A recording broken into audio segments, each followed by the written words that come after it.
Perfect. Let's call the meeting to order at 6:05 p.m. Welcome and discussion of meeting logistics. Thank you everyone for coming to today's Porter Ranch Neighborhood Council meeting. My name is Gabriel Callan. I'm the president of the council. I have a few announcements to make. This meeting is being recorded and the recording will be available on our PRNC YouTube page, as well as our website, prnc.org. All meeting attendees will be muted when joining the meeting. Attendees may address the board in one or two situations, comment on an agenda item, or provide general public comment. After each agenda item is read out loud and before a board vote is taken on that item, if any, I'll ask if any member of the public wishes to address the board regarding the agenda item being considered. At that time, the meeting attendees can electronically raise their hand to speak by pressing *9 if they are using a telephone for audio, or click the raise button on their computer on Zoom. That will prompt the president that you wish to speak. I will go down the list of all those who raise their hand, turn on their audio one at a time, ask him or her to go ahead and provide public comment within a specific time period. When the speaker's time expires, I will let the speaker know that their time has expired, thank them for the comment, turn off the audio for the speaker. This process will continue until all attendees who have raised their hands spoke. At that time, the board will discuss the motion and take a vote if they choose so. As noted in the meeting agenda, there is an item dedicated to public comment on items not on the agenda, but within the purview of the board. When the item comes up during the course of the meeting, I will ask if any member of the public wishes to address the board regarding any issues that are not on the agenda, but is within the purview of the board. At that time, the meeting attendees can electronically raise their hand to speak using the same procedures described previously. Please note that under the Brown Act, the board is prevented from discussing or acting on a matter that is brought to its attention during the general public comment period. However, the issue raised by a member of the public may become the subject of a future board meeting. Public comment is limited to 2 minutes per speaker unless adjusted by the presiding officer at his or her discretion. Next item is roll call. Christine, you want to move forward to the roll call, please? Yes, absolutely. Thank you. All right, David Lasher, Here. David Balin, Present. Hilda, Here. Jason, Here. Luis, absent, Becky, Here. Brandy, Here. Jennifer, Here. Voss, Here. myself present, and Gabriel. Here, Perfect. Okay, we have quorum. we have quorum. Thank you. You're welcome. Next item on the agenda is the president's comments. Today, I just want to remind everyone to complete your anti-bias training if you have not done so. Also, as a reminder, per our bylaws, each committee must meet twice a year. So if you have not met already, please start thinking about meeting. And if you already met, and I know a few committees have contacted me, they will be meeting. Please let me know when the meeting is so we can move forward. Let's move on to the next item. It's public comments, but we're going to move public comments to the end of the agenda so we can start the next item, which is item number 7, the grievance guidance dispute resolution. And I want to pass this on to the city attorney's office and Department of Neighborhood Empowerment. The floor is yours, Raquel and Cheryl, please. Hi, Gabriel. Just thank you very much. Thank you. Board members, members of the public. Thank you, everybody, for being here today. I'm going to ask board members to turn on the camera as you sort of participate in this training. So if you do not have your camera on, please go ahead and we'd like to make sure everybody's participating. And with that, I want to take the opportunity to introduce my supervisor, Thomas Soon, and our general manager, Raquel Beltran. Raquel. Thank you. Thank you very much, Gibson, and certainly want to acknowledge our Director of Awareness and Engagement who is joining us this evening to support you in this effort, Mr. Thomas Soon. We do, again, I'd like to repeat Mr. Gibson's request that we have everybody turn their videos on, please. We don't want to videos on, please. We really want to make sure that there's no question from the audience, that people are present and participating in these meetings. And this is a hearing, this is a training that's connected to a requirement from the regional grievance that was filed. So it really is important that people turn their videos on. If you would be so kind as to do that, please. Thank you. I'm going to be introducing your presenter today. And we really are thankful for the Dispute Resolution Office and the Office of the City Attorney's Office, who is willing to partner with us on our process in the Neighborhood Council system for the administration of our, what's evolving as our conflict resolution unit in the Department of Neighborhood Empowerment. Cheryl Fox, who is joining us today, is the Deputy Director of the Los Angeles City Dispute Resolution Program. Ms. Fox joined the City of Los Angeles as the Chief of Protocol and Director of International Business for Mayor Reardon, serving as the city's liaison to the international community, including the Los Angeles Consular Corps, Los Angeles sister cities, and various other local, state, and federal agencies. She went on to serve as the Director of Public Policy Affairs under the City Attorney Rocky Delgadillo. These are all folks that were around in the early years of the Neighborhood Council system, as if we all remember, for those of us who were here. And certainly City Attorney Carmen Trutanich. In her current position, she supports the daily operations and strategic growth of the Dispute Resolution Program and is passionate about helping people and communities solve problems through mediation, conciliation, and facilitation. Ms. Fox holds a BA in communication and an MBA with an emphasis in marketing. Thank you very much for joining us this evening, Ms. Fox. It's my pleasure to be here. Thank you so much, Raquel and Gibson, and to all of you in the Neighborhood Council for having me tonight. I would say I wanted to add something to my bio that's probably the most important to me and particularly relevant to this evening's group that we're convened for, is that I'm born and raised in Chatsworth. So Porter Ranch is very near and dear to me. I grew up in that area, although it was mostly orange groves and a lot of horse trails, you know, back in those days. But I spend a lot of time currently in Porter Ranch, and it's again very dear to me in my story. So thank you all for having me. How many people are? I'm going to just give one more plea to some of our off-camera folks. Thank you so much for coming on. This is a communication de-escalation training. This is designed for you.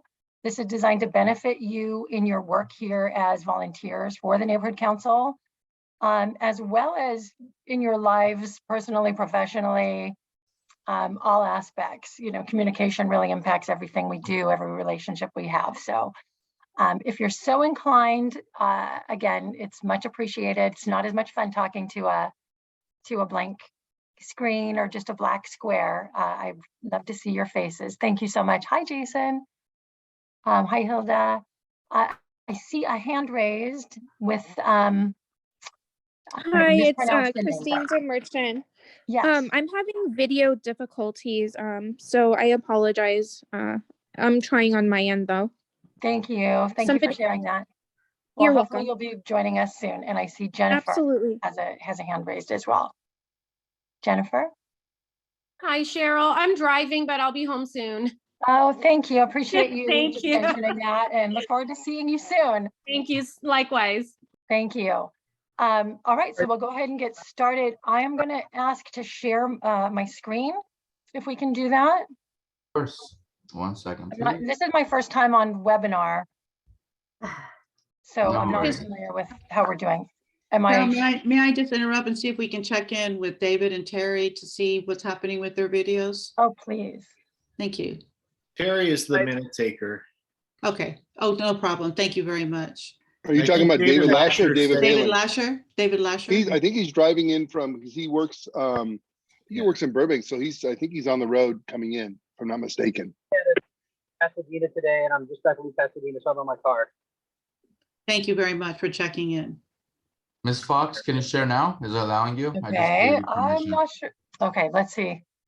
Oh, here we go. All right, this looks familiar now. All right, let's see. Oh,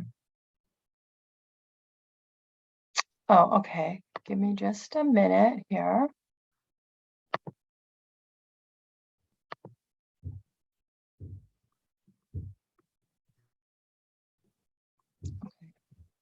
Oops. All right.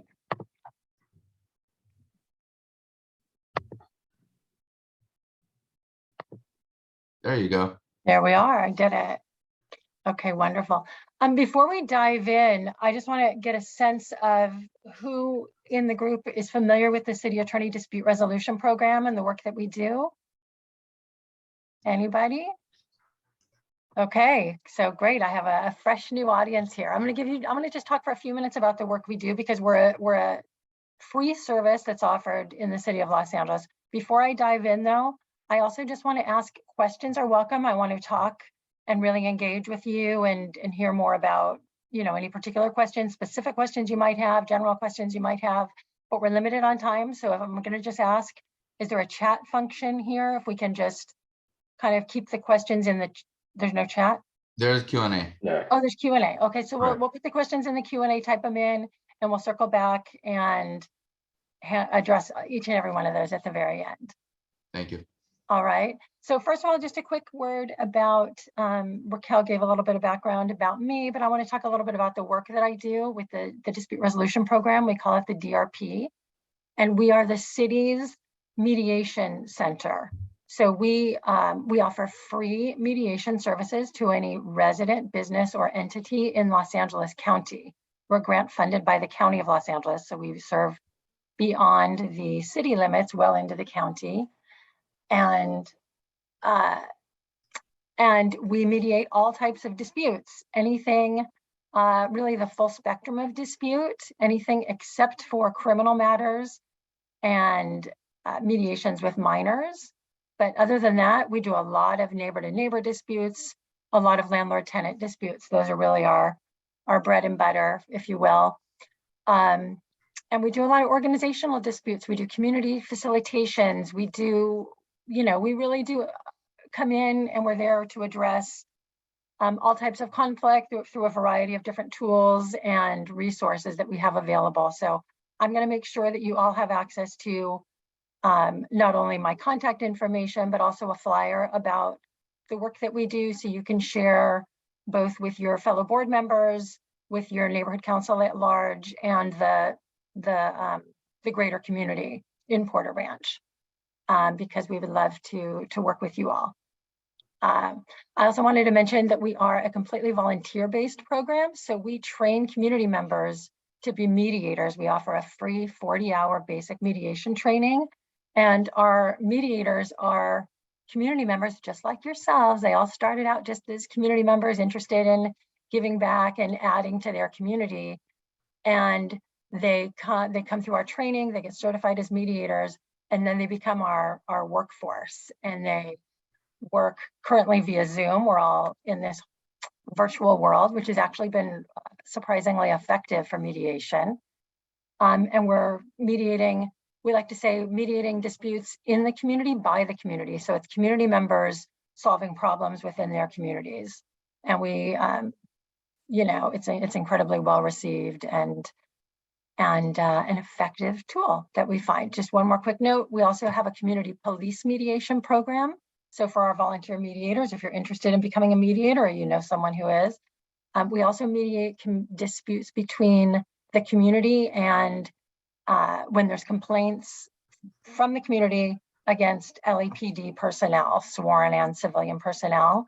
And we bring the community member and the police officer or the law enforcement member together for a dialogue and a conversation to talk about that complaint, to talk about the incident, and build a bridge and try to build understanding. We don't mediate those instances, are not mediations toward a resolution of the problem. We're not reversing tickets or undoing whatever happened in the incident, but we're building, like I said, we're building bridges, and we're building just better understanding and communication between the community and LAPD.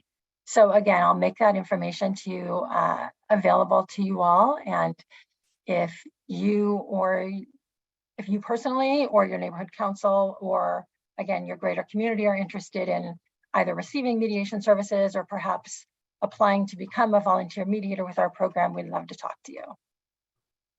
Okay, so let's see, I'm going to move this little thing. This is always tricky here with the Zoom. Excuse me, a little technical navigating. Gabriel, I don't think the Q&A is open. I don't know if we can open that up. I was trying to put a question in there. Why isn't my,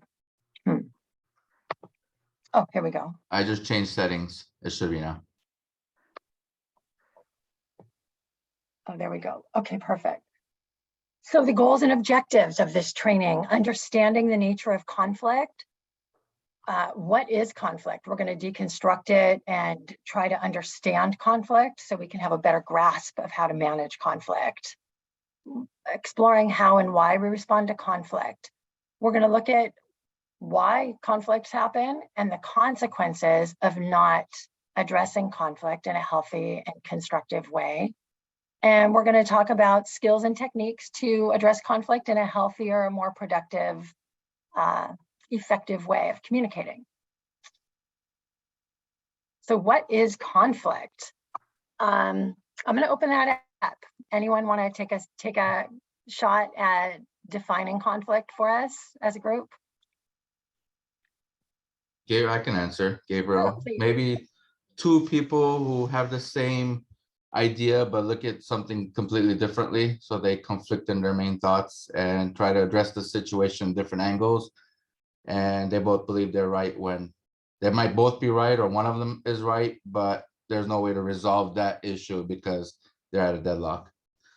Right, so they're coming from two different points of view, Correct. looking at the same issue, but very differently sometimes. Correct. It can sometimes escalate up into something much larger than what the initial problem was. Anyone else? Anyone else want to chime in here? Jason, I see you leaning forward. I think it's conflict could also be maybe like what I witnessed in my school today, where one student was staring down another, and you know, basically, I guess maybe like animals do in the wild, right? Like like this picture is showing. Right. So it doesn't even have to be necessarily centered around an idea. It could just be like a pecking order kind of thing, you know, kind of a primal type of conflict. Maybe you just don't like the way somebody looks. Maybe you just, you know, the way you're looking at somebody. That was what I witnessed today. You know, they didn't thought that they were getting stared down. You know, Interesting. So it can be nonverbal as well. We're going to talk yeah. about going to talk about the importance of nonverbal communication in conflict management. Thank you, Jason. I know I kind of pulled you into that, so thanks for playing along. So here's a quick definition from the experts, so to speak. So the conflict is the process in which one party perceives that its interests are being opposed or negatively affected by another party. Gabe, I heard you talk about some of that. And conflict is competition by groups or individuals over incompatible goals, scarce resources, or the sources of power needed to acquire them. Little hints of what you talked about, Jason, I would say. But I kind of want to underscore this one piece right here at the top, in which one party perceives. It's about perceptions. It's about understanding, you know, how people are perceiving the issue. And we know that our perceptions become our reality. So what we're perceiving then becomes the reality that becomes the truth for us as individuals as we're coming into the situation. And it's important to understand conflict and understand. We're going to go through and kind of deconstruct conflict a little bit. It's important to understand what conflict is, so we can effectively address, mitigate, and manage conflict, again, in a healthy and constructive way. So the anatomy of conflict. Sorry, I'm just kind of playing around with this, trying to get the speaker view off of my slide here. the joys of doing this over Zoom. It's so helpful sometimes, but has its challenges. There we go. Let's see. Okay. So let's dig deeper. Where does conflict come from? We talked about perceptions. Where do perceptions come from?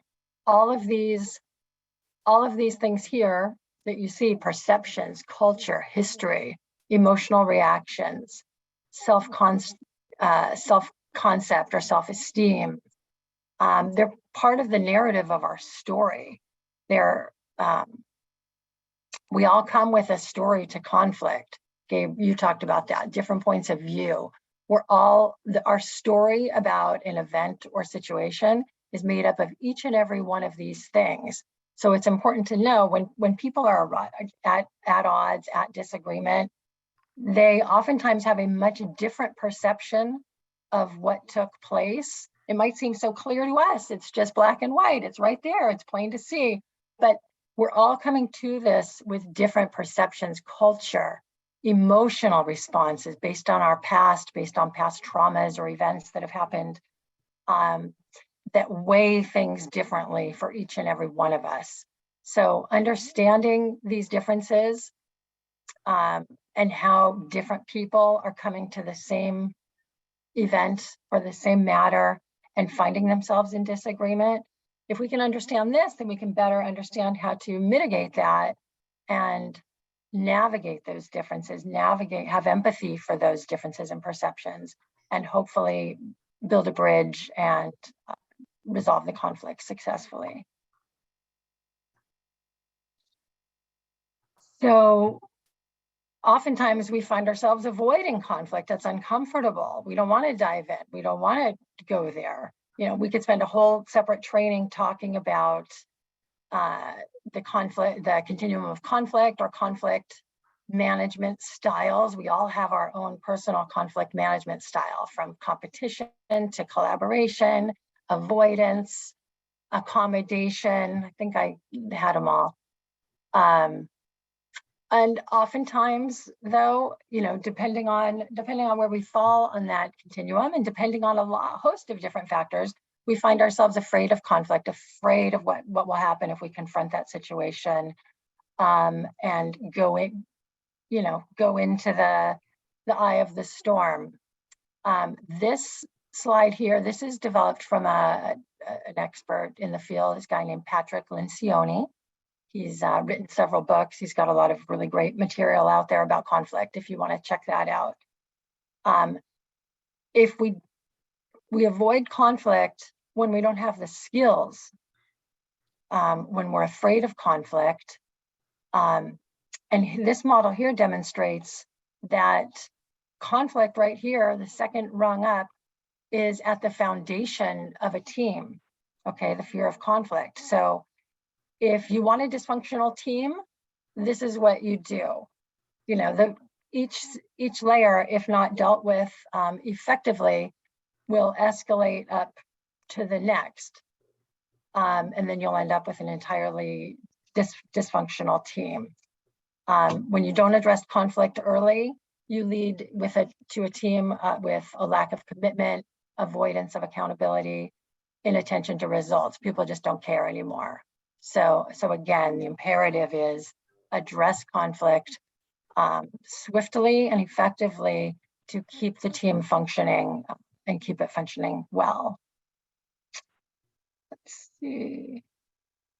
And you as neighborhood council, a neighborhood council is particularly relevant for you, I would say. You as a neighborhood council, the intersection between government and the community.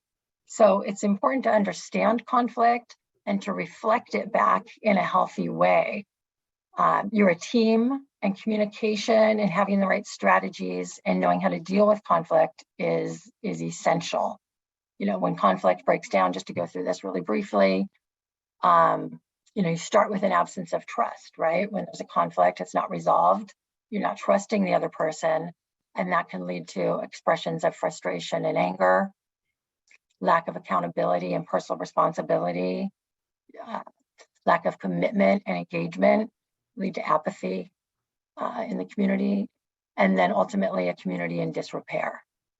So the good news is we are here to help you not move onto that dysfunctional path, to develop more healthy, productive, constructive communication tools, and to be an effective, high functioning, high performing team.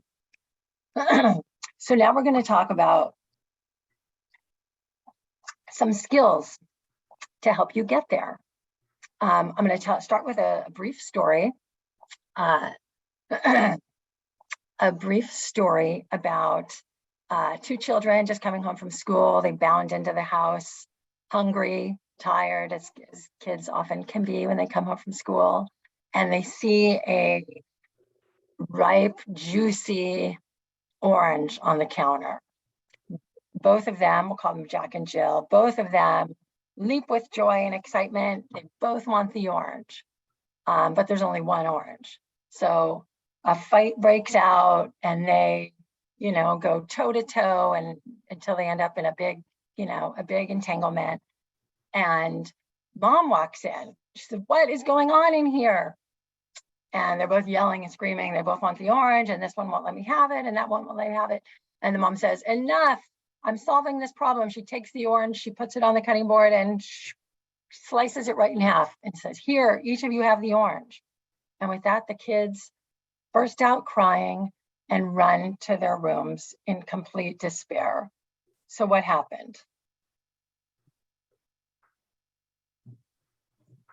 Does anyone want to comment on that? The mom found a resolution to keep both parties happy and gave 50-50 to both. 50-50, a compromise, right? But what happened? What was the outcome?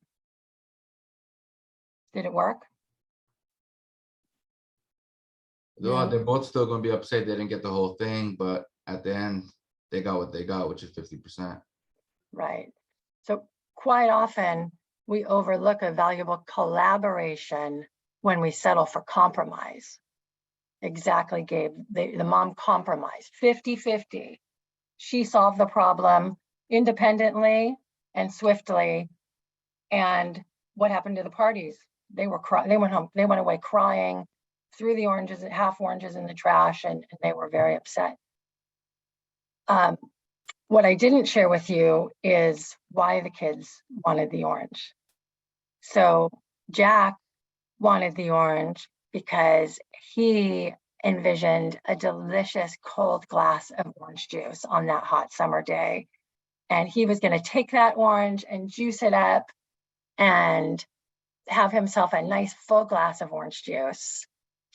Jill, however, had just been doing some reading in her cookbooks and seen a recipe for an orange cake that called for orange zest and orange peel.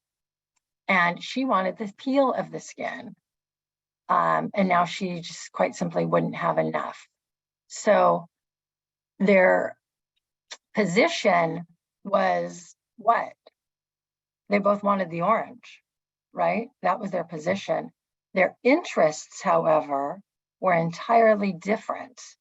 So interests and positions is probably when you talk about understanding conflict, de-escalating conflict, it's so important to understand interests versus positions, right? So I might call my friend and say, I really feel like I need to get out into nature and let's go out, let's go for a walk, let's go out, let's go to a park. And she might say, "Great, I have a perfect idea, interrupt. We're going to go to Chatsworth Park and we're going to climb the boulders. I know this great trail. It's going to lead all the way up to the top." But I might have had a really long day and just wanted to go over to Limekin Park and sit by the stream over there and that great little rope swing that hangs over it deep into the park. Our positions were the same. We both wanted to get outside and be in some nature, but our interests were quite different. I just wanted to go and relax and sit by the stream. And she wanted to go on this rigorous hike and climb the boulders over at Chatsworth Park. So it's important to, we're going to go into some of the ways to delve deeper into understanding interests, because I mean, if you take a minute to reflect on your work in the neighborhood council and your work with your fellow board members about a conflict that might have arisen, understanding the interests, understanding we're coming to it with different perceptions, we're coming to just naturally as humans, right? We all have different perceptions. We all have different stories. Understanding our interests, even when our position is the same, understanding our interests and how we get there is so important. And we're gonna go deeper into that. So a few ideas from Getting to Yes, one of the foremost communication books out there. Sorry, I'm struggling with my my little Zoom thing here again, moving my gallery. Okay, there we go. Getting to Yes, separate the people and the problem. So when there's a conflict from two people, so important to understand there's the problem and there's the person. The person is just a fellow human coming to the table or coming to the matter with their own interests, their own desires of what they want to see happen. The problem is itself. So it's important not to get personal, to kind of stay focused on the person is not the problem. Focus your attention and help the other person focus their attention on the problem itself. It's not the person. I'll just give it, you as a neighborhood council, all individuals who care deeply about your community and have a shared interest in doing that. That's your common bond, I'm sure, amongst many others. Any conflict, celebrate any conflict, separating the people and the problem. One of the most important things you can take away from this training, if you take away anything, focused on interests, not positions. It's the interests that tell you where the person is. It tell you how to understand where the other person is coming from, what the other person's needs and real goals are in the matter. Learn to manage emotions, express emotions. In mediation, we help the parties. In mediation, when people come to us for a mediation, the issue is rarely just the problem. It's rarely just the barking dog. If it was just the barking dog, the neighbors would have talked to each other, they would have shaked hands over the fence and it would have been done, right? There's usually more. There's been, maybe looks that were given that were misunderstood, or, other things that were perceived differently or perceived as creating a negative energy between the people along the way before they get to the city attorney dispute resolution program. So we help parties express emotions, to express the feelings behind the conflict and the underlying issues under the surface, below the line. Put a positive spin on your message. A smile speaks 1,000 words when you're trying to get something across. So remembering to elevate the communication through positive language, positive body language as well. And we'll talk about that. And escape the cycle of actions and reactions. So, maybe taking a deep breath sometimes and escaping that innate response, oftentimes to just react in the moment and then keep going in this cycle of conflict. Okay, we're going to continue on with some skills for active listening. Again, I said separating the people and the problem was maybe one of the most important things that you could do in conflict. This is a tie. Active listening is critical, not only in conflict management, but just in any type of relationship. I think if I had to say one area where where I think, and I'm in the communication business, I've been in the communication business my whole life, really. Listening is something that I could definitely improve on and work on, think about, strive for every day. And I can still be better. Just ask my husband and family. But setting the intention is half the battle of getting there, and just having an awareness of listening and its value in a relationship. So what is active listening? It's a mindful focus on another person's message, suspending one's own thoughts and feelings, just taking it in. It's consciously taking it all in, maintaining a genuine interest in the speaker's message and feelings, providing strategic verbal and nonverbal feedback to the speaker. Okay, so let's go further. Let's go back to that. So yeah, I can't emphasize enough active listening through both verbal and nonverbal communication. So there's a self-awareness piece that comes in, right? Because you can be listening, but if non-verbally you're not reflecting that, how is the other person feeling? They're feeling discarded, perhaps, or that you're disengaged, that you're not present there with them. This is a mindful, thoughtful, conscious way of listening. This can change relationships. This can change group dynamics, team dynamics. Active listening. If you practice this, you'll be well on your way to a healthier, more constructive communication style in all of your relationships, I would say. But this, I can't underscore enough the importance of active listening. And again, we're gonna continue on and talk about this. How do we actively listen? Open-ended questions, right? And again, some of this is tailored to what we do in mediation, but I'm going to adapt it to this group dynamic and modify it. So some of this might be designed for a mediator, but essentially it can work in any dynamic. Ask open-ended questions, right? So if you're actively listening, you're asking, tell me more about that. What happened next? You're interested, you're engaged. Demonstrating that through your questions, you're tracking and following what the speaker's saying, and you're eager to hear more about it.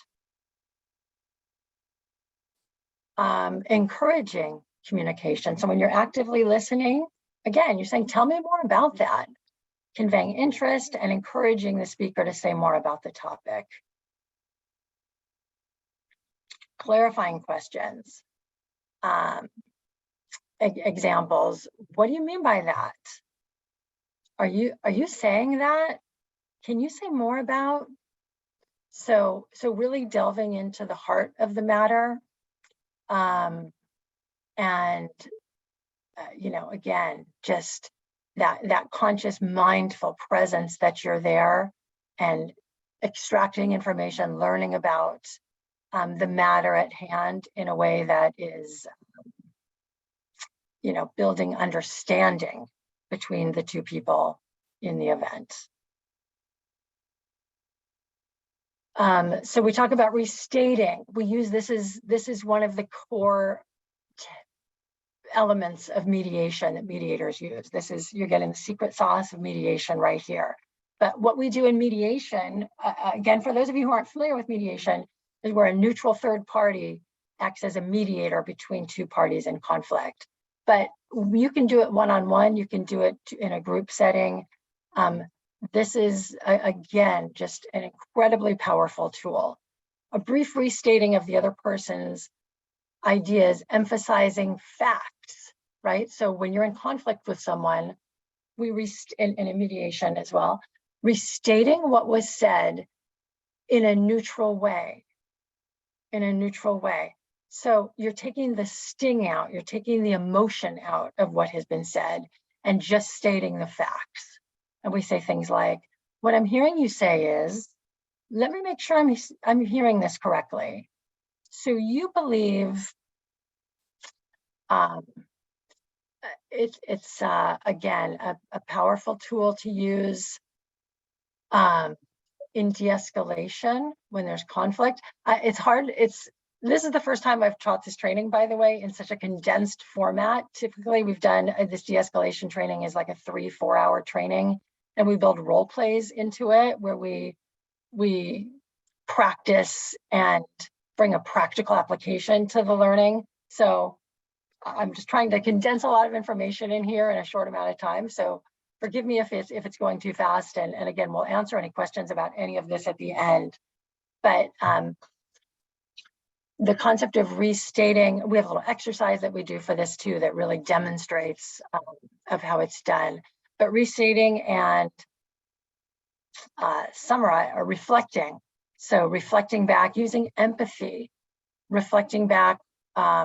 If someone's upset and frustrated, asking questions, you know, and addressing it, labeling it and putting it out there. You don't just ignore it. If someone comes, you know, angry and irate, you don't want to just gloss over it and move on and act like the elephant in the room isn't there. It is there.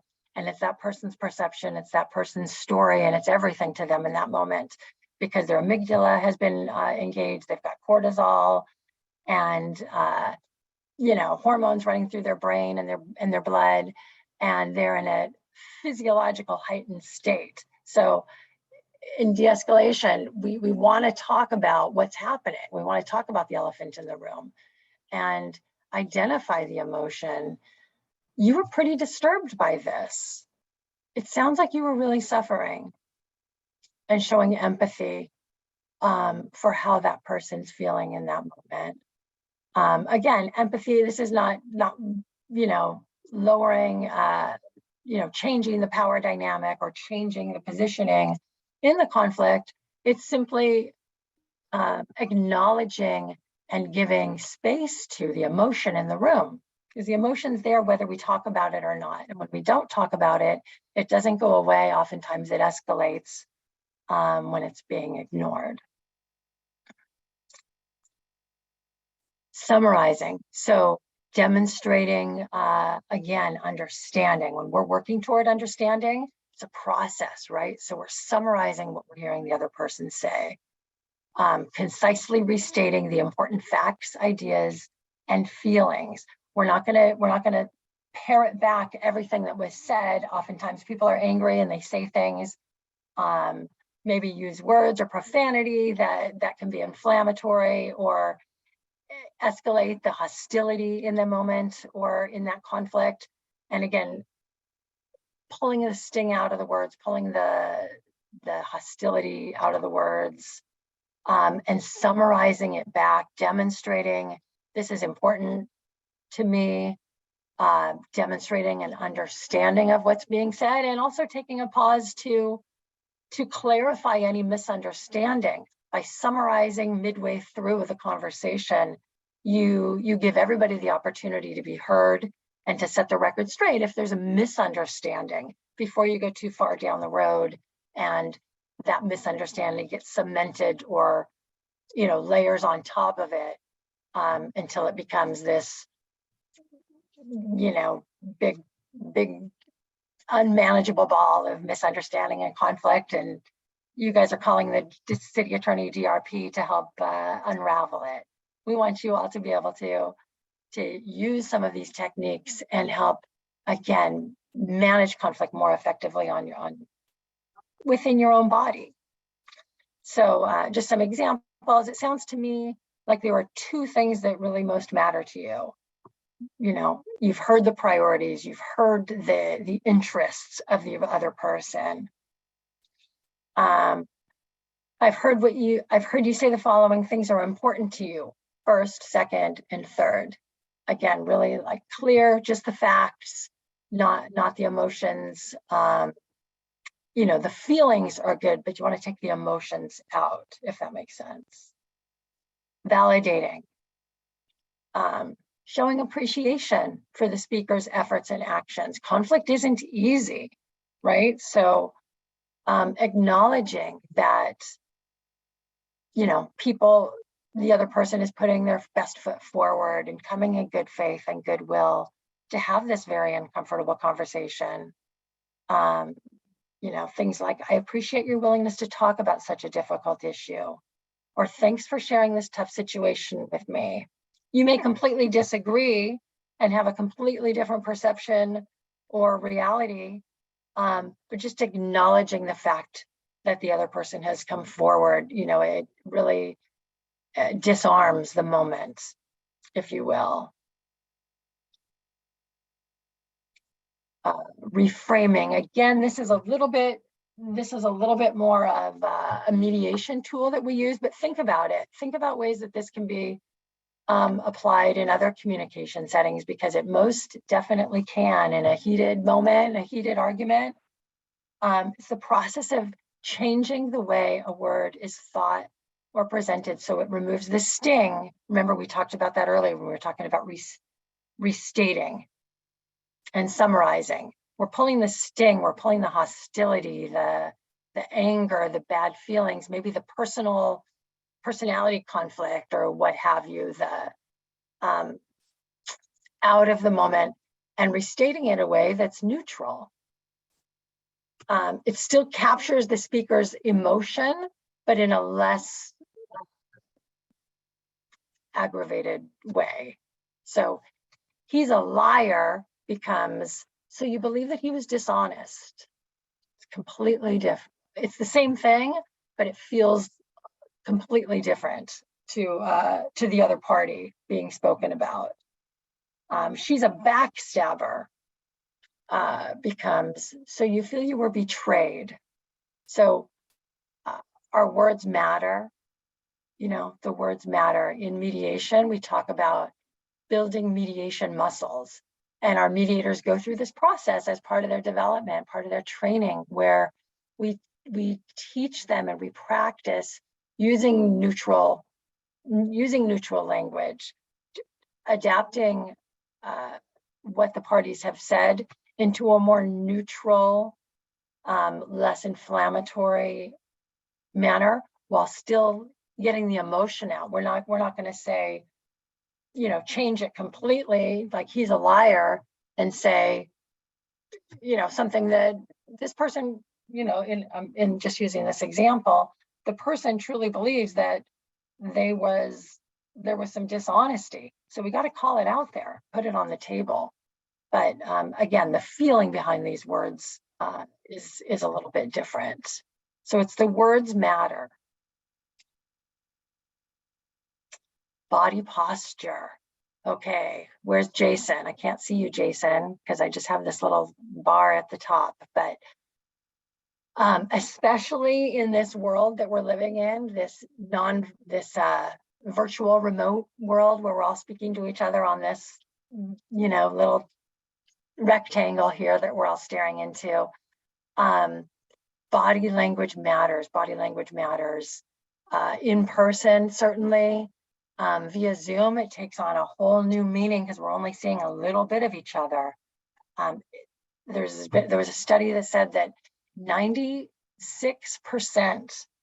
of what is being said is spoken non-verbally. Only 4 to 6%. So it's 94 to 96% of what we say is being communicated non-verbally. And that's powerful when you think about it. It's so your posture matters. Usually we go through a whole training on nonverbal communication too, but it's your eye contact, it's your facial expression, it's how you're sitting. If I'm sitting up like this, or if I'm just kind of, you know, leaning back and, you know, just kind of like this, I'm sending you a different message, right? No crossed arms. My arms are actually crossed right now, but you can't see them just because I have a desk in front of me. But if I was speaking to you in front of a room or face to face, I wouldn't have my arms crossed, actually. Leaning in, wow, powerful. I do it, you know, I'm very demonstrative with my body language. maybe too much so sometimes, I'm often told, but leaning in, I find myself even doing it via Zoom, when I want to really, drive a point home. It's so incredibly powerful. And I wish we were together in person to sort of demonstrate some of this, because, that's typically the way that we do it. But again, big difference from me talking to you like this and me just, kind of back here, just kind of relaxed and hanging out. Think about that. There's a huge self-awareness piece that comes to this. When we talk about conflict, we got to take a look in the mirror. We have to take a look in the mirror at ourselves too. And coming to any moment, a moment where we know there's going to be conflict, or just any communication experience that we have, coming to it with that self-awareness that we're bringing to the table in the realm of nonverbal communication. What are our nonverbals telling people? Are we smiling? Are we nodding in agreement and acknowledgement when they're speaking, demonstrating that we're actively listening, giving that feedback? Rebecca, you just gave me a little bit too, which I appreciated your little nod. Eye contact, so powerful. So I feel a little uncomfortable sometimes in Zoom, like I was earlier, when my little gallery bar strip is all over the screen here, and I'm not looking into the camera. I'm looking, because your faces are down in the lower left or the lower right, wherever they are, so I can read the PowerPoint. So important face to face. The eyes are the window to the soul, they say. The eyes tell the story.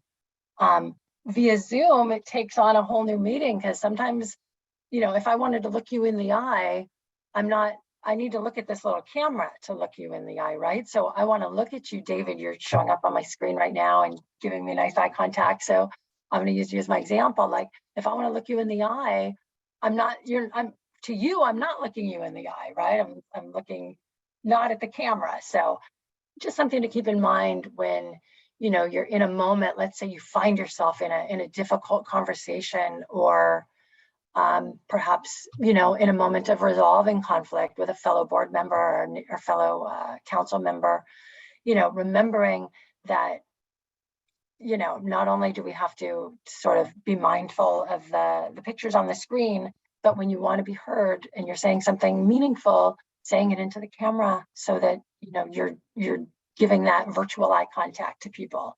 But certainly face to face, which I hope is where we'll be spending most of our time in the very near future. Keep that in mind. Keep, the eye contact can make or break the moment. It's really so powerful. And again, a relaxed appearance and manner. So there's a little acronym that we use here, SOLAR. Square your body towards the speaker, open your posture, no crossed arms, leaning in, eye contact, and a relaxed appearance and manner. So there's a difference in just being comfortable and relaxed, and lounging down like I was demonstrating earlier.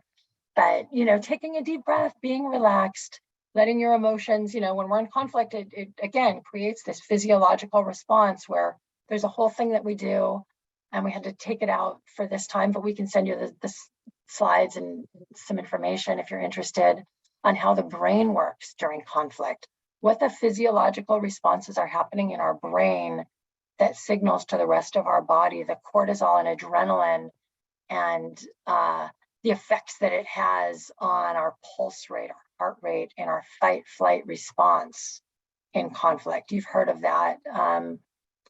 When we go into that protection mode, we're willing to fight, or, for some of us with avoidant personality types, maybe just get the heck out of there and avoid the whole thing, which we saw when we talked about dysfunctional communication and dysfunctional teams, dysfunctional communities, is only a recipe for disaster and for the deterioration of that entity. So nonverbal communication is so important. Again, I was demonstrating a little bit of body language, but if you see here, look at each one of these young ladies individually, sending a completely different message just by the posture. So from left to right, Anyone want to comment on what this image on the far left is saying?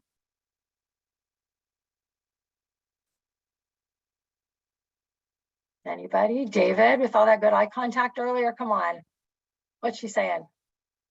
Are they ever going to call me into my meeting? Right, like frustration. Maybe they're running late. They've kept her out there for an hour. What are they doing? I'm really getting frustrated. Next girl is she's thinking about the I would weekend even that say, she I just just want to had. comment just on number one.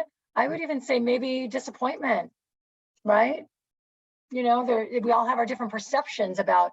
There's again, we teach a whole thing on nonverbal communication, but nonverbal communication isn't always universal, right? So we might, and it varies deeply along cultural lines. So what she's saying certainly isn't positive, but it can be perceived in different ways by different people. But thank you, David. You wanted to go on to number two? I can't see you anymore, but if you're still there. I'm still here. The number two is she just looks, she wishes she was somewhere else. She's either thinking about where she'd like to be or where she was previously. She's not in the moment at all. She's just she's in just a different thought process at the time. She looks like she's enjoying herself, just looking out into the daydreaming. Yeah, I would agree. I'd say she looks quite bored, quite distracted. Anyone else want to go through number three and perhaps four? Who haven't we heard from that's brave enough to have their cameras on? Cheryl, this is Tom Stern from Neighboring Power. Voss Yeah. Singh from the board has his virtual hand raised. Maybe Voss wants to go. Oh, okay. So in my sure. opinion, the girl standing extreme right is the right posture to attend a meeting. How would you describe her posture? Because she has the papers in her hand and she's attentively listening to you, looking at you. So these are the posture, like you can make out who is listening and who is not listening. Agree. She's got her posture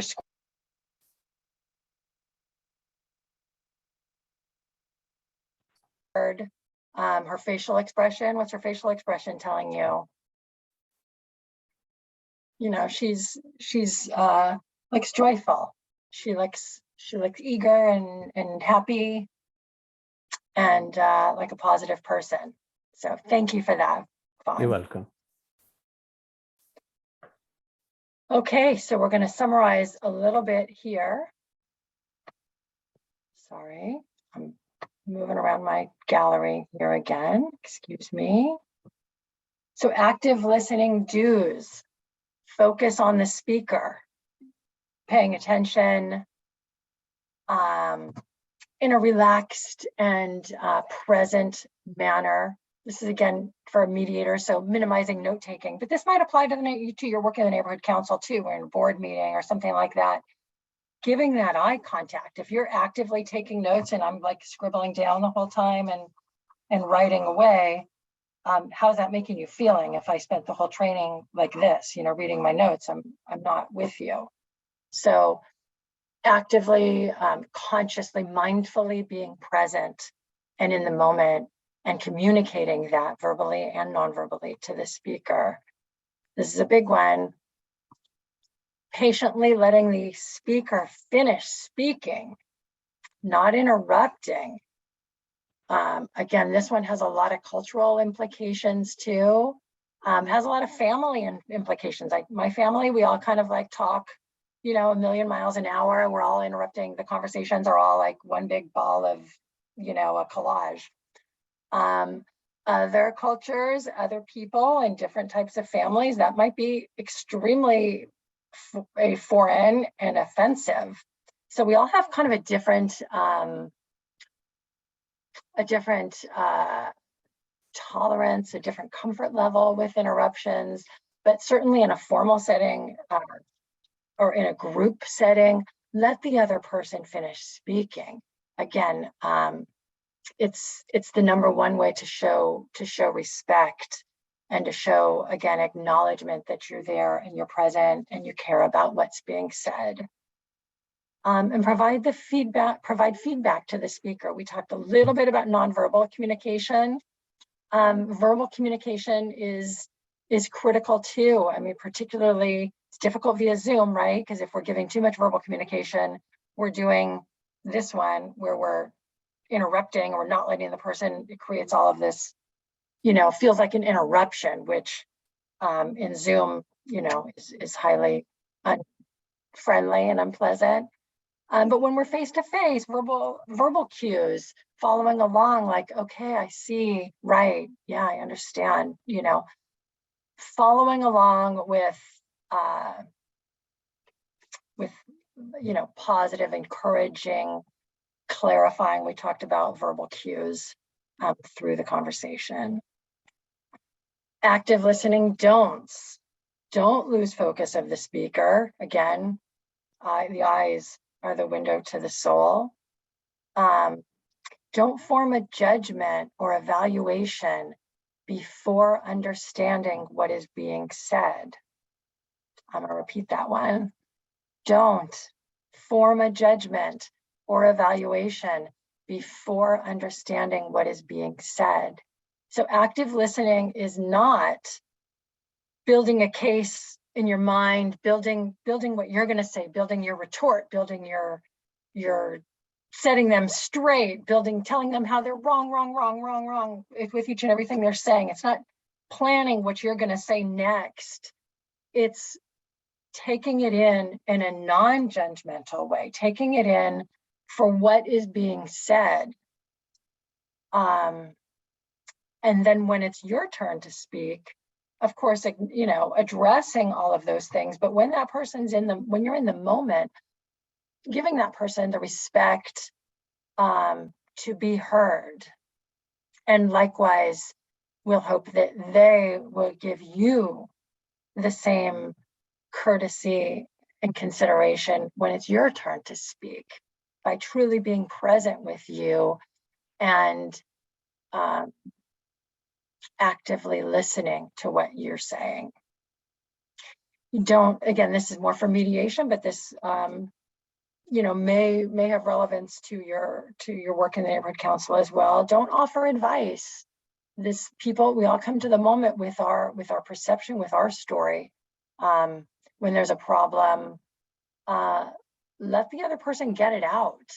Let the other person express themselves completely. Sometimes the problem can resolve itself just by the process of communicating and releasing that pressure valve and venting, we say, right?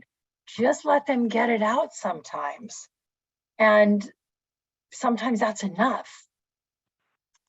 Don't interrupt, and don't get distracted by these things. Nothing tells the other person that you're not present, you're not active listening, then you're looking down and, oh, it's just a text, oh, it's you got to put it away. You got to put it away, because when you're present with someone or a group dynamic, let's say as the board comes together, that's where your attention should be. That's where your focus should be. And likewise, you should get that same respect from your fellow communication partners, we'll call it, when it's your turn to speak, when you're in that moment as the speaker. So I think that wraps us up for the presentation today. Again, this is a highly abridged version of what we normally do for just a few topics within the realm of communication and de-escalation, but I hope that it will give you, I'm gonna stop my share. I hope that it gave you just at least some valuable tools that you can use, some concepts to think about, and a different way to approach conflict and communication in a healthier and more productive way in your work together. And I wish you all the best. Again, I will make my contact information, thank you, my contact information, as well as information about the work that we do with the community through community mediation, as well as the link to become a volunteer mediator for anyone interested in being a part of the solution in our community through mediation. Thank you for your time. And any questions? Let's open it up.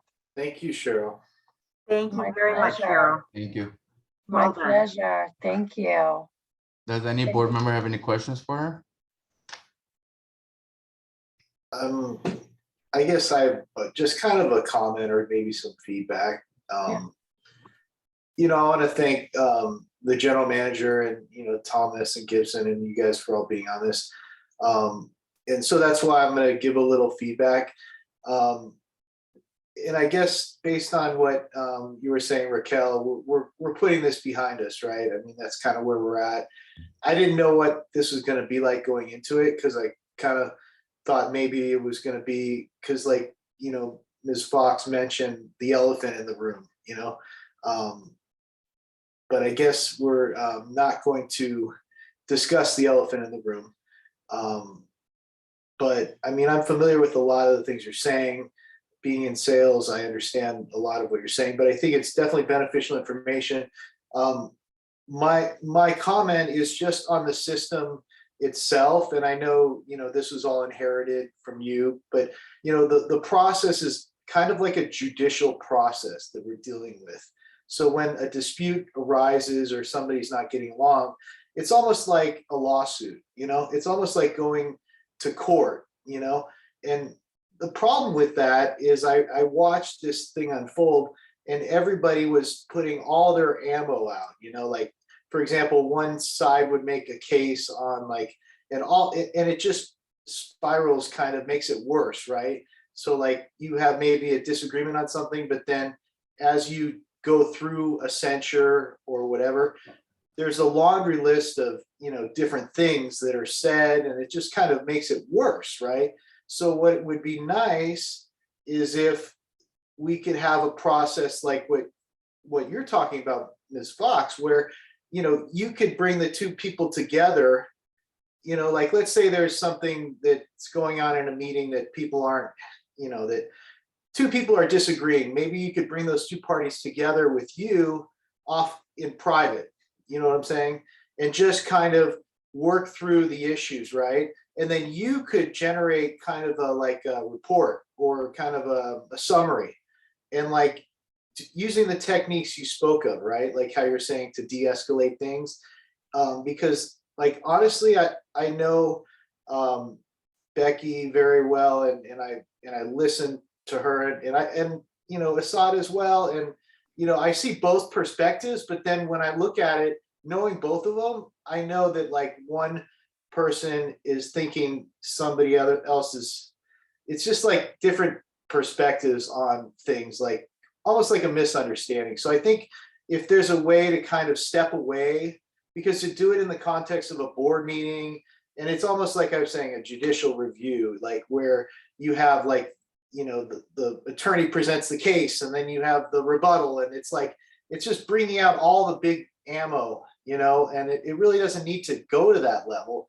If you can just kind of squash things in the beginning and just sort out the disagreements, I just watched it all snowball. So I just think moving forward, it would be nice if the department could provide some, maybe we can refer to this dispute resolution before things get like worse, when, you know, things kind of crop up.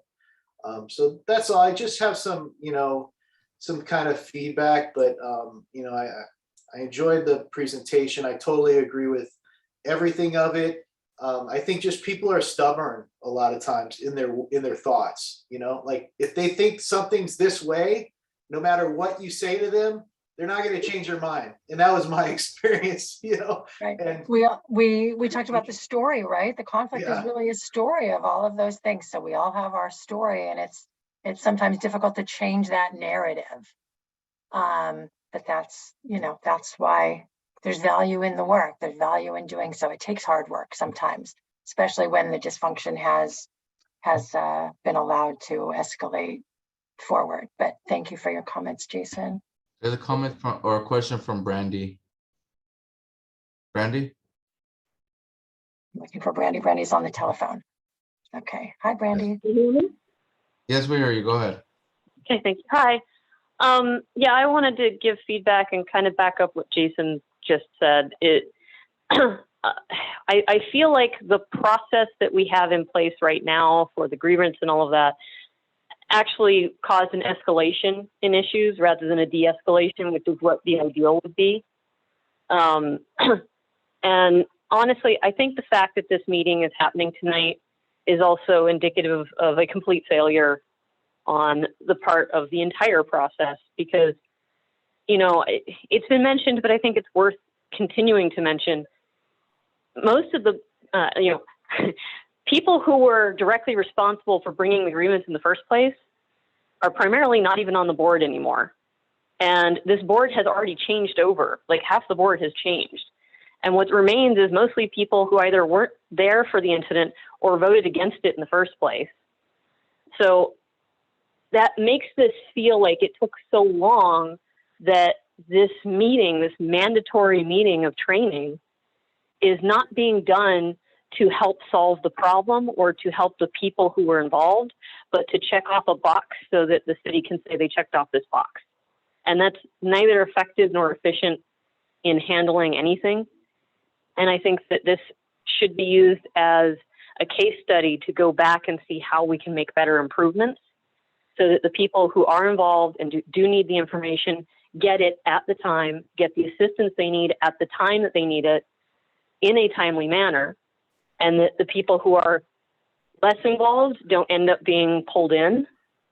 And that a lot of this training, I think, would be really helpful if it were just available online instead of requiring some kind of meeting that people have to go to. We have all these other trainings. This can be an optional one that becomes required when necessary for specific individuals. So I really appreciate that you took the time. I do hope that this process will be changed in the future and that this can be looked at as a good case study for how it can be improved. Thank you.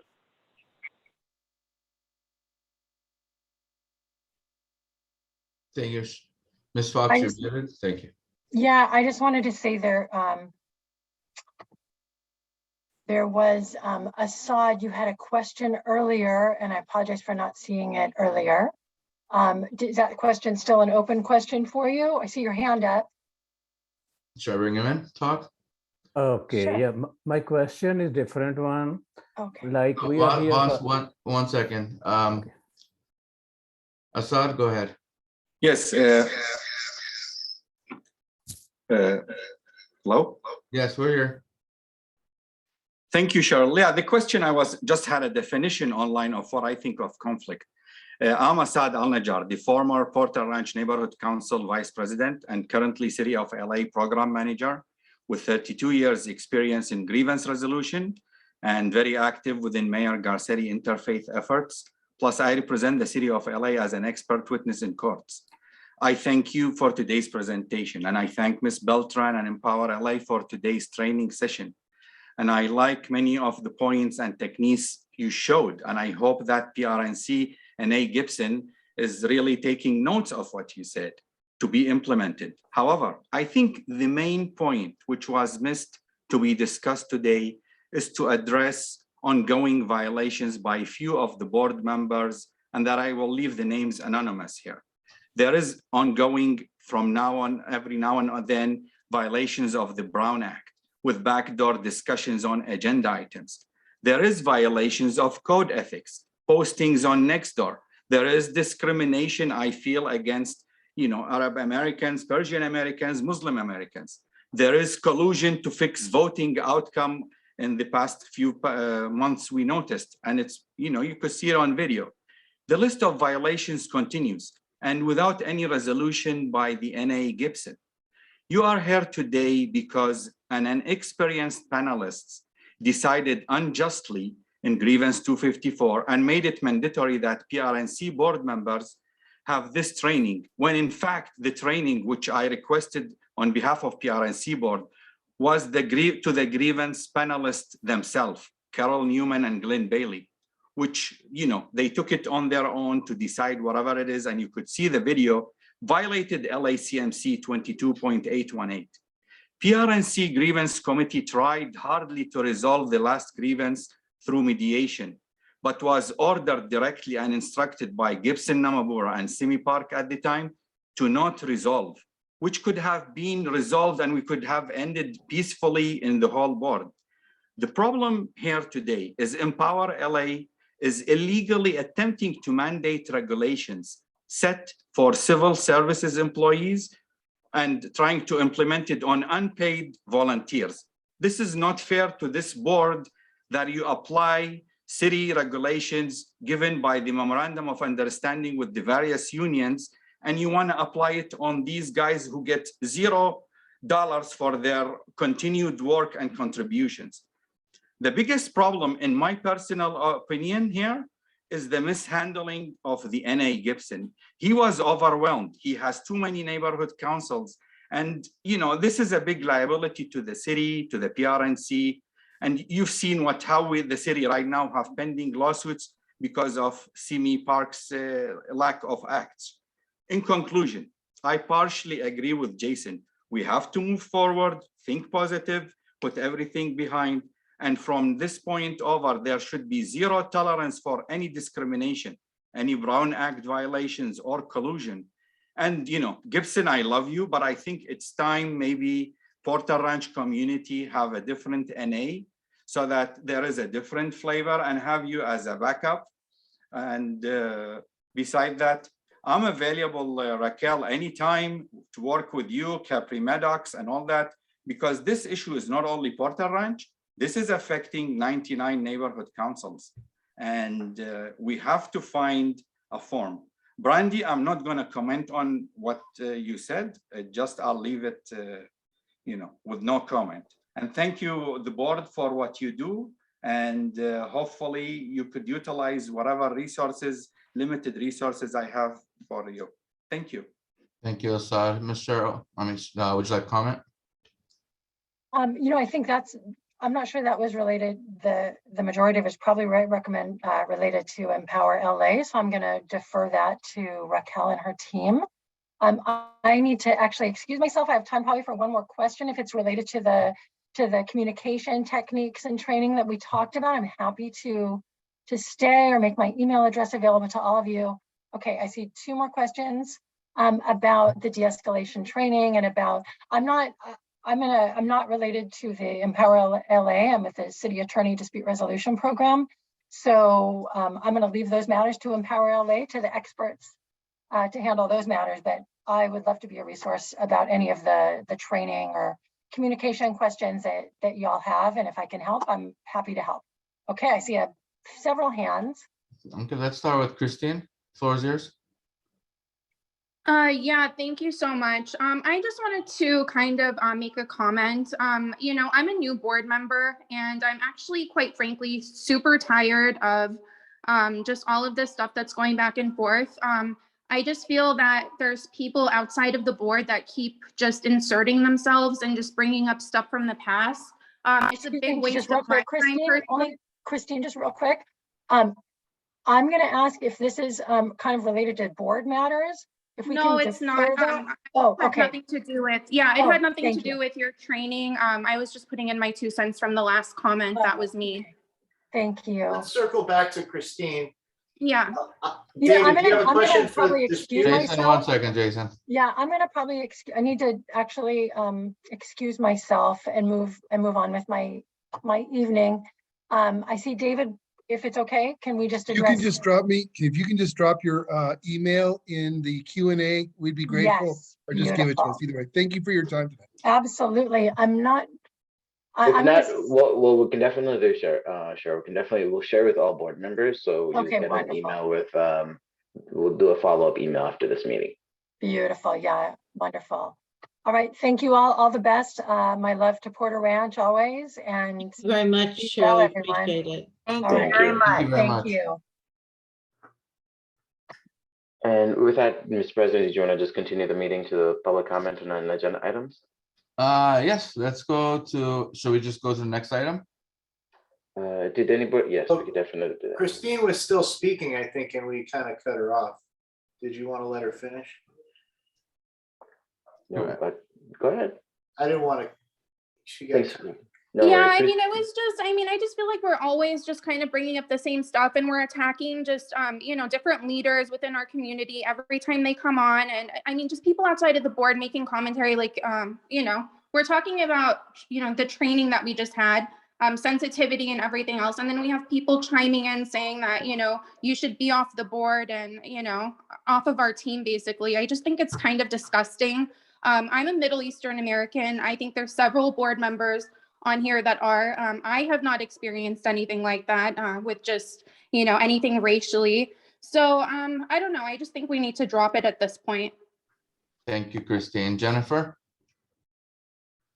Hi, I was actually going to make the same comment. I mean, I'm new to the board as well. I have no idea what conflicts have happened. So I feel like we're beating the dead horse, like they say, and we waste a lot of valued time that we could, be speaking about other things that are more important to our community rather than things that have happened in the past.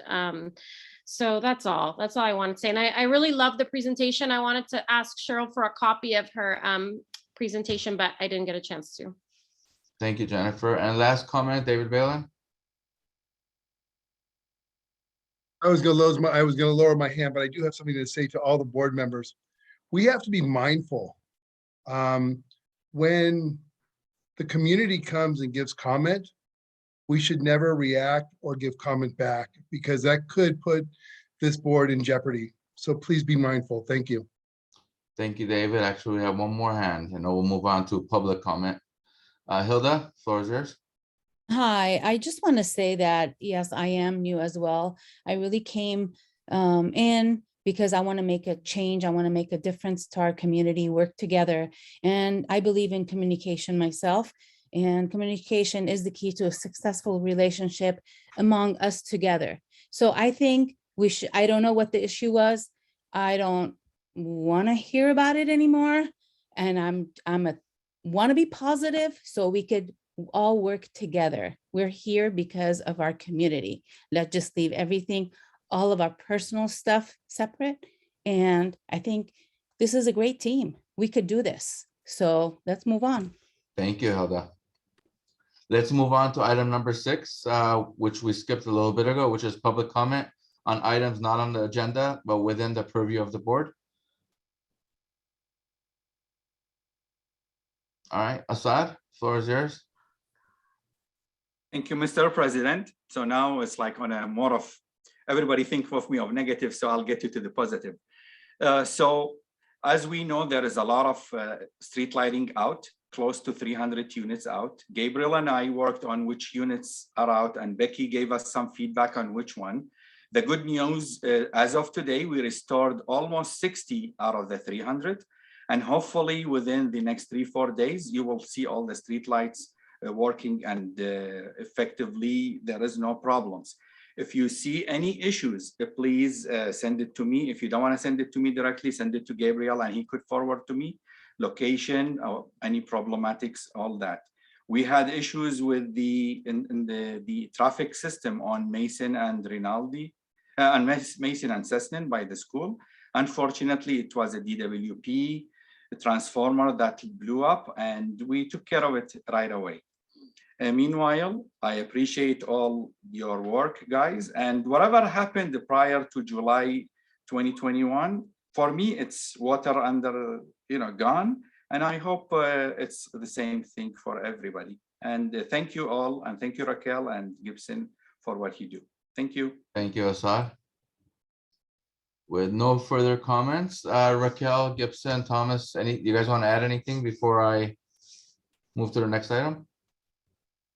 No, thank you. I just want to thank the board and thank all of the participants and certainly Cheryl for making this possible. And there's a lot that could be responded to, and I think that I want to say that I agree with most of the concerns that were raised about the process, about a number of things. So if you look at what the department is doing moving forward and what we're proposing moving forward, I think you'll be pleased. The partnership with the Dispute Resolution Office is one example of that, for all the reasons that you described. We don't have that service in the department. We don't have that available to us. We've been cultivating that relationship in order to be able to do what we offered today. We are asking for the City Council to approve the formation of a conflict resolution unit in the department in our proposed budget. If we have that, then almost everything that you're talking about would be assigned to people who are dedicated to that, who have the skills and qualifications to do that kind of work in order to move these things more effectively through the system. Remember that the grievance ordinance was adopted by City Council as a compromise with neighborhood councils. I believe it was in 2017. And in that ordinance, it makes very, very clear that it wants neighborhood councils to be a part of the process. It wants neighborhood councils to have an opportunity to make decisions first, does not want the department to be weighing in.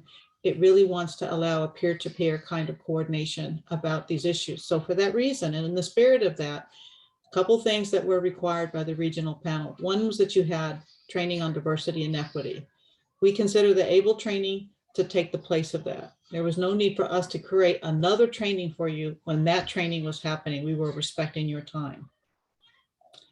And then we decided to go in this direction. So we considered it to be positive, a more positive approach. We wanted to allow the new board to be able to have this conversation, to allow this to be your starting point.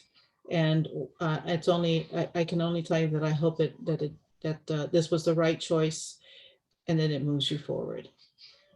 Thank you, Thank Rick. you very much. I think there are 2 questions. Are you accepting any questions? It's at your discretion, Mr. Chairman. Okay. David, I know you had your hand up. Is it a question towards Raquel? It is. It's a question regarding the process. Would the Department of Neighborhood Empowerment consider when a conflict occurs within any of the 99 councils, would Empower LA consider having the president and vice president get involved and try and resolve the conflict before it's escalated? Thank you. Yes. Thank you. And David. in that process, we're willing to, again, we're trying to cultivate this relationship with the Dispute Resolution Office. This is the first time that they've provided the service to us, at least in recent years. We've been negotiating with them sort of an arrangement, looked at the range of services that they have available, because we agree that that would be a better way to do things. And we would work with the chair or whomever the board designates, understanding that in some neighborhood councils, the chair is the problem. So, or perceived problem, I should say. Forgive me for that. So the answer is yes. That's where we want to be. That's how we want it to stay. And I think that's what we want to have as our first step. Thank you. Thank you. Voss, do you still have a question for Raquel? We can't hear you. You're still muted. My question is to Raquel, like equity and diversity, is it on the same line as diversity at work or diversity in public place?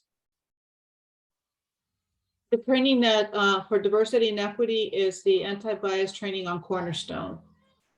Okay, yeah, because in the city, like there are so many training. One was the diversity at public place or at work. So I was considering it is on the same lines or it is a different one. I'm not sure if it had that full title, but I know it's anti-bias leadership. And I forgot what the E stands for. But if Gibson can help you make sure that you have the right one. Okay, I have another question. Yes, please go There is ahead. a second part of that will be coming out, and that will be, we call it Able To, that will be focused on gender expression and gender identity, which also came, both of these trainings were mandated by action of the City Council. Yeah, and my other question is, like sometime, as you said, we had incidents in the past on this race or religion or some other culture. So are there any guidelines or do's and don'ts for the board member if it has been provided in the past, there should be a link. I would like to go to that link. Or if it is not, can Dunn consider providing a training on these issues, basic issues, which the board members should do, which they should not do, to offend the other raciality or other issues? Thank you. As it relates to behavior and conduct, sir, is that what you're referring to? I think, yeah, there was one this seminar or workshop on the Congress, LA Congress also, that was on the behavioral thing. I had attended that one. So I was just trying to say, for every board member, I mean, they are new board member, they do not know, and unintentionally they can say something, but to avoid anything, if we are prepared, we are educated, and every member knows what are his roles, what are his responsibilities, what he should do, what he should not. I mean, some guidelines on those lines, basically relating to race, culture, religion, and diversity. Okay. Thank you. So the answer is yes, we can do that. And what we expect is, at this point, the Board of Neighborhood Commissioners is reviewing some proposals, some proposed amendments to the Code of Conduct policy that's currently on the books. And it's using as a framework the workplace equity policy that is expected to be approved within the next maybe 60 days for city employees and city volunteers. In that workplace equity policy that was drafted by the Personnel Department, it names neighborhood councils as being subject to it. That policy has definitions of behavior that is desired behavior, what we should be working toward. If that policy goes into effect, what the department will do is create guidelines and implementation procedures that will be of a supportive nature. And we anticipate having workshops in order to be able to spend time with all of you to go through those guidelines, to go through those implementation procedures, get feedback from all of you about those procedures and suggestions. We've been doing that now for a couple of years, and it's been valuable to us. We make changes, substantial changes in what we propose because of what you tell us your opinions are on those things, and kind of start that. But the first part is to have a policy, because the policy sets the standard. It says what we have expectations around, and that has to come first. And then we can come back and provide the implementation procedures and the education workshops so that we all kind of have the same understanding. But embraced in that is what you experienced today. This is the direction I want to go in, not in a punitive, not in a hammer direction. There have to be ground rules. There has to be some understanding about what's acceptable and what's not acceptable. But how we work out issues when they're not, I've made mistakes, and that some are hopefully, I'm glad that I've had opportunities to correct my mistakes. And I think what I liked about the anti-bias training is that it let me see for myself what I need to be thinking about, how I need to be aware of the unconscious and the conscious things I do to filter my experiences with people. How that translates into how we conduct ourselves is different and should be a part of how we support one another and give deference, perhaps, and give people the benefit of the doubt, but it's part of a process. But certain things are clearly not acceptable, clearly not welcome. And there's a fine line there with that, and how we begin to say, that's not really, that's not welcome. That's not acceptable here. How we lean in to use words that say, I would really like you not to do that anymore. This is a point of concern. The policy says it's not within what's acceptable behavior and you must stop. So there has to be all of that. And an understanding that if that behavior continues, that decisions will be made. You have that available to you now. If you have people who are being bullied on your board, you have the ability with the current policy to say bullying in the definition in the policy is not acceptable. And it's on the purview of the chair and the board members to say, to communicate that. Thank you, Raquel. And no other questions. Raquel, thank you for coming today. You're very welcome. Always welcome. Thank you. Thank Mr. you very Gibson, much. Mr. Thomas, same thing with you. Always welcome to come in. Thank you. Let us know if you're coming, and I appreciate you being here. Happy to do it. Thank you. Thank you very much. Let's go to item number 8. Next meeting is on February 9. And without any objection, let's adjourn the meeting at 7:40. Thank you, everyone. Bye-bye. Thank you. Thank you, everyone. Thank Bye. you. Thank you. Bye-bye. Hi, Tom. Good to see you.